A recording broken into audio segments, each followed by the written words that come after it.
because nobody can understand the way I feel. Because I'm thinking, before any report came out, I'm thinking this is my fault. So I done lost my house, I done lost my job, I done lost my car. Bitch, don't know. So let me make this very clear. Any nigga that pull up on me, nigga, ain't no hands catching. I ain't fighting no nigga. I will swear to God, nigga, on these problems, you can get it. The White Lewis, I'm talking to you. I swear to God, nigga, I'll have my nephew bring me to your mother house and I'll beat your mother. You know you don't want these mother problems. Y'all mad? I did her a favor. This loss is profound and utterly indescribable.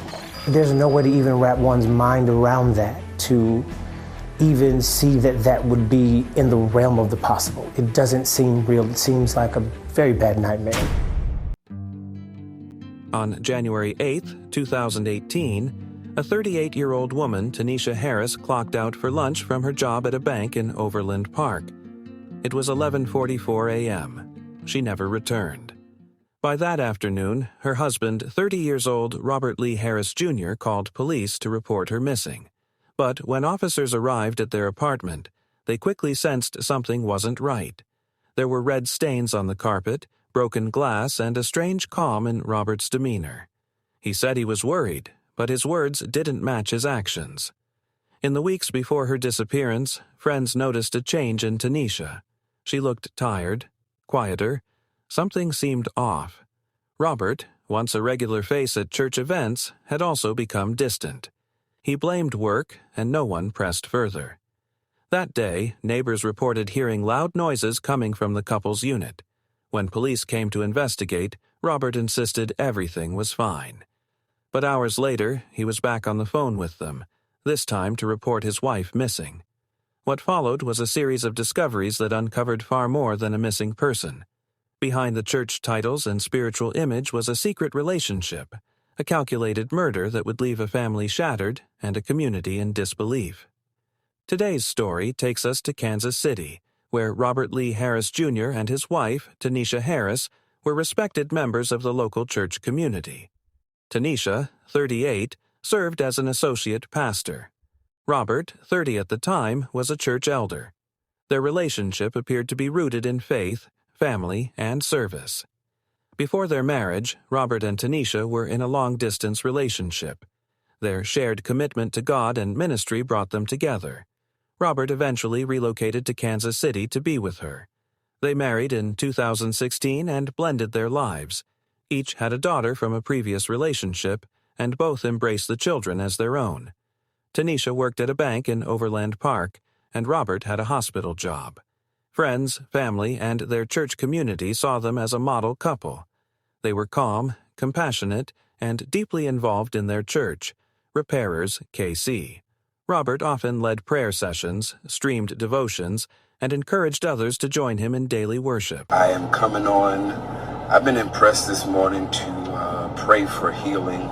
As a part of my ministry, healing is one of the things that God has called me to, and so I just want to spend just a few minutes with you in prayer concerning healing. I'm on my way to work, but I'm definitely going to pray. So come on in the room.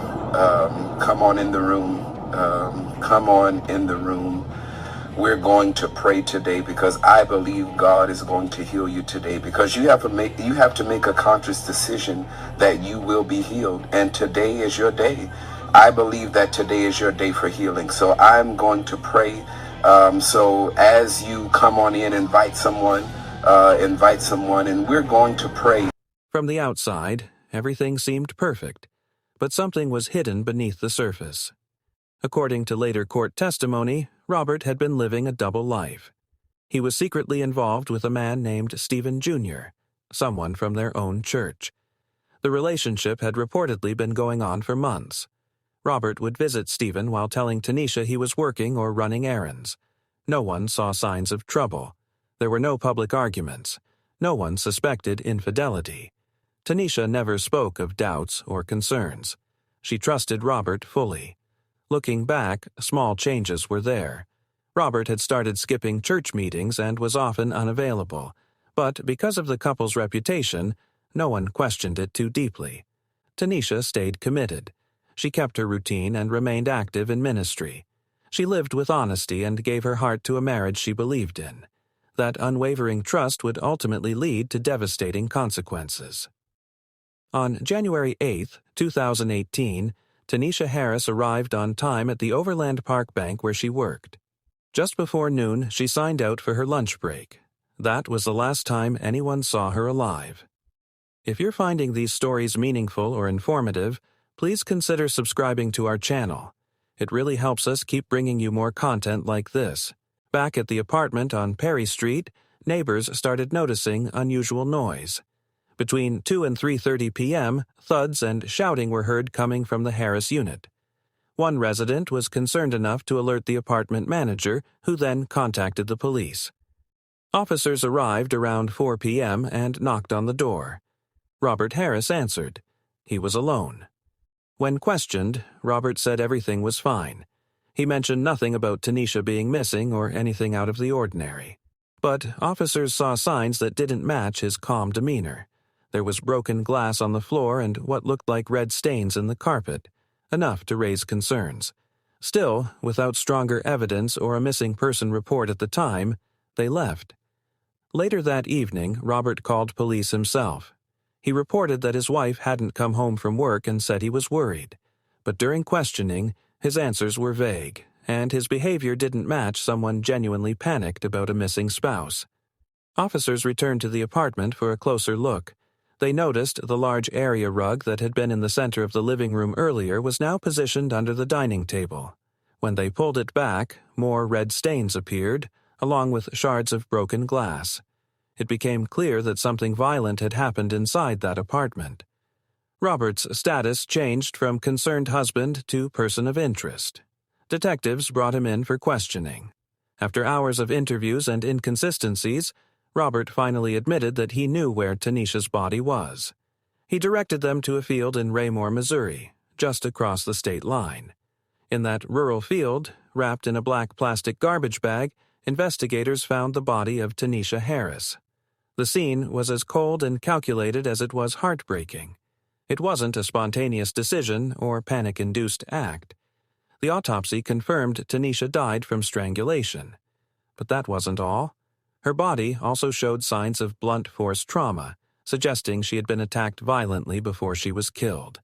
The effort to clean and move the body pointed to one thing. This wasn't an accident. It was deliberate. Tanisha's SUV was found about a mile from their apartment, abandoned in a parking lot.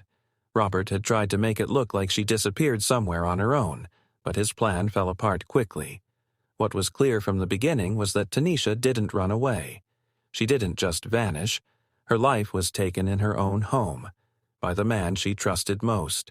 The same home where they led family prayers, streamed online devotionals, and welcomed church members in faith. That apartment, meant to be a space of unity and belief, became the scene of a violent betrayal. And while her body was found miles away, everything investigators needed to know about what happened that day was inside those four walls. Detectives began by reconstructing the timeline.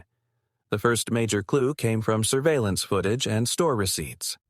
Early on the morning of January 8th, hours before any police involvement, Robert Harris was caught on camera making multiple purchases at a local Walmart.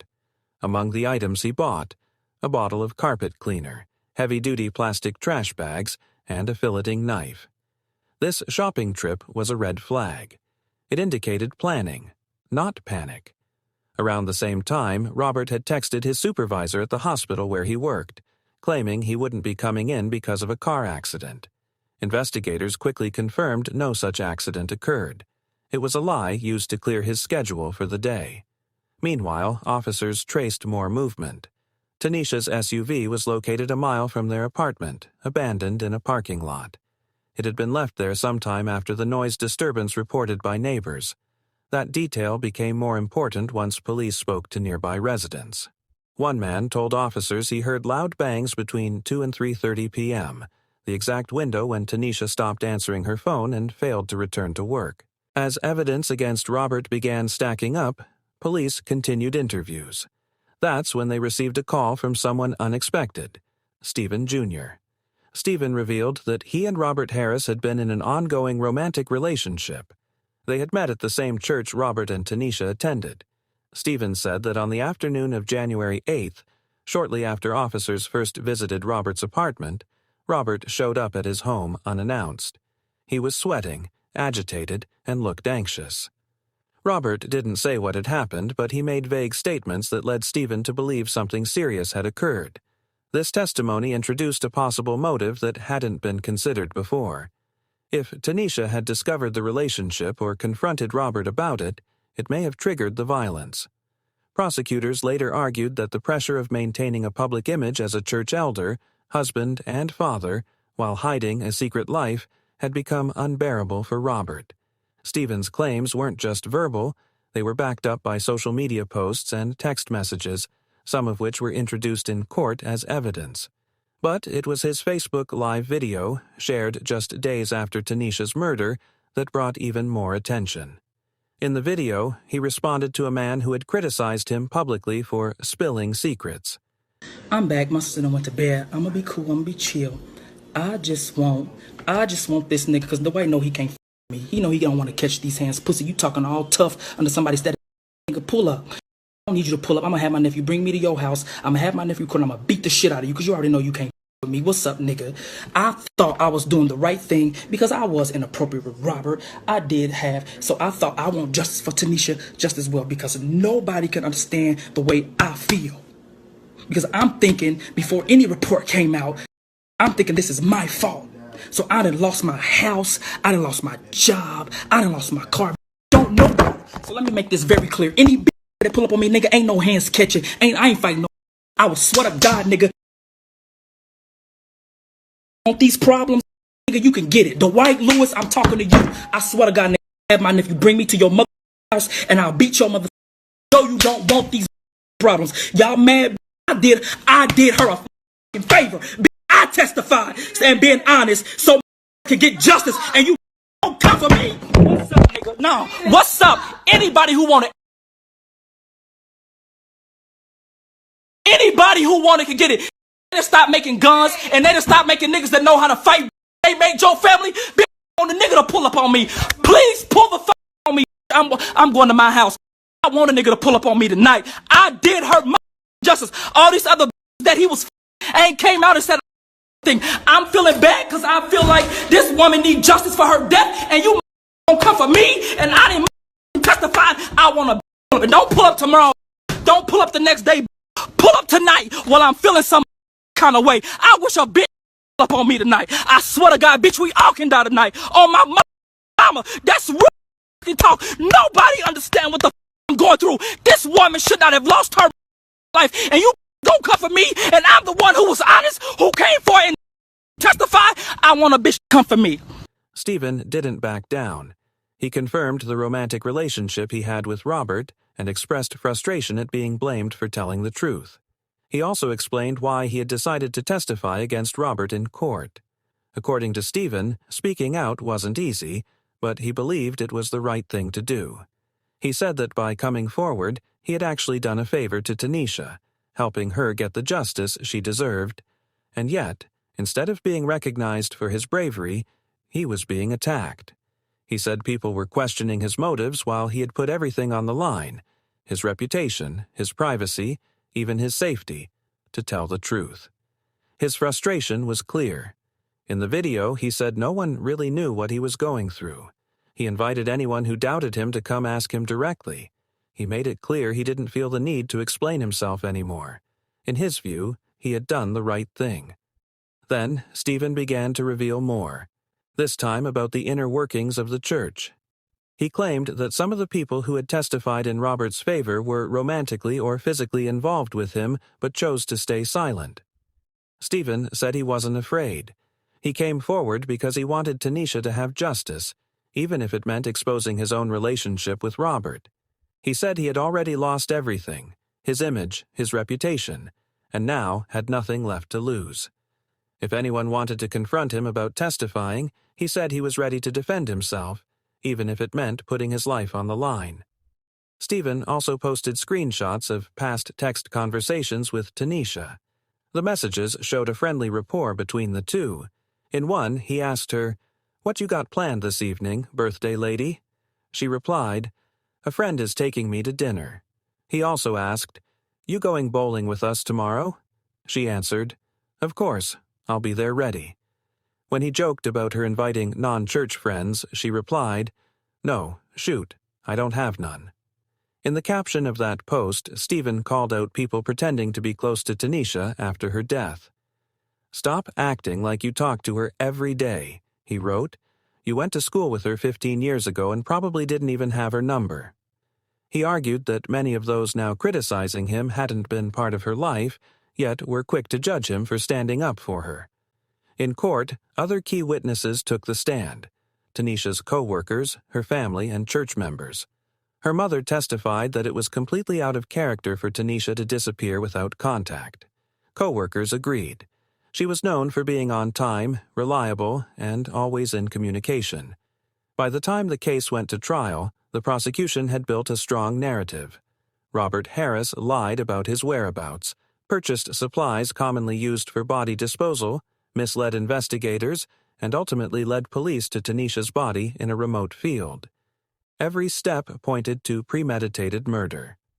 In August 2022, after years of hearings and delays, a Johnson County jury found Robert guilty of first-degree murder. The sentencing came in July 2024. The judge handed down a 50-year sentence with no chance of parole. For investigators, the case was clear. Robert Harris killed his wife, lied to cover it up, and tried to maintain his public image while hiding a life he wasn't willing to face. The church is devastated after one of their workers is killed, and police say the suspect is her husband. The church told us he also worked there. This loss is profound and utterly indescribable. There's no way to even wrap one's mind around that, to even see that that would be in the realm of the possible. It doesn't seem real. It seems like a very bad nightmare. The news of this and there to be any allegation that he's involved makes the blow even all the more. Begin to correspond and begin to have conversation, and the embers of romance begin to bud, and so they had a long-distance relationship for quite some time. He relocated here primarily for her. There was literally no sign that would indicate that there was any trouble. Tanisha Harris's funeral was held just days after her body was returned to her family. The church sanctuary was packed. Every pew was filled with friends, relatives, co-workers, church members, and people from the wider Kansas City community who came to grieve. Many had known her personally. Others came because they had seen her speak, watched her lead worship, or simply heard about the tragic circumstances surrounding her death. Her mother stood at the front, holding a tissue tightly in one hand, and spoke quietly through tears. She called Tanisha a daughter of light, someone who gave more than she took and brought peace wherever she went. Her words were brief, but they hung in the air. No one in the room had expected to bury Tanisha, least of all this way. Tanisha's teenage daughter sat between two aunts, quiet and still. Family surrounded her, but the weight of the moment was clear. Losing a parent is always painful, but in this case it came with questions and confusion that no child should have to process. Pastor Carlton Thunderberg, a senior leader at the church and longtime mentor to both Tanisha and Robert, spoke briefly at the service. His voice cracked as he said, "This doesn't feel real. I still don't understand how we got here." He had watched their relationship from the beginning, helped guide their spiritual development, and supported them as they married. He, like many others, was struggling to reconcile the image he had of Robert with the man now behind bars. The added revelation of Robert's relationship with Stephen Jr. only deepened the tension. Stephen's role in the investigation divided opinion. Some blamed him, accusing him of bringing scandal into the church. Others saw him as a critical witness, someone whose testimony helped bring the truth to light. His emotional Facebook Live video, where he addressed the backlash and shared details of his involvement with Robert, only stirred the public more. Tanisha was gone, but the impact of her life and the shock of her death continued to ripple through the people who had known and loved her. Tanisha Harris lived with purpose. She worked hard, raised her daughter with care, and gave her time and heart to her church and community. She believed in love, in faith, and in the man she married. She never saw what was coming. Her murder left a silence that can't be filled. It wasn't just the loss of a mother or a church leader, it was the collapse of trust, the unraveling of something many thought was solid. Robert Harris, now serving a 50-year sentence, never gave a clear reason. But the evidence told its own story: planning, concealment, and betrayal. This case reminded people that appearances can lie, that even those who lead prayer, offer guidance, and smile in public can be carrying secrets. It made others ask harder questions about the signs we miss and the truths we ignore. Take care, stay alert, and we'll see you in the next video.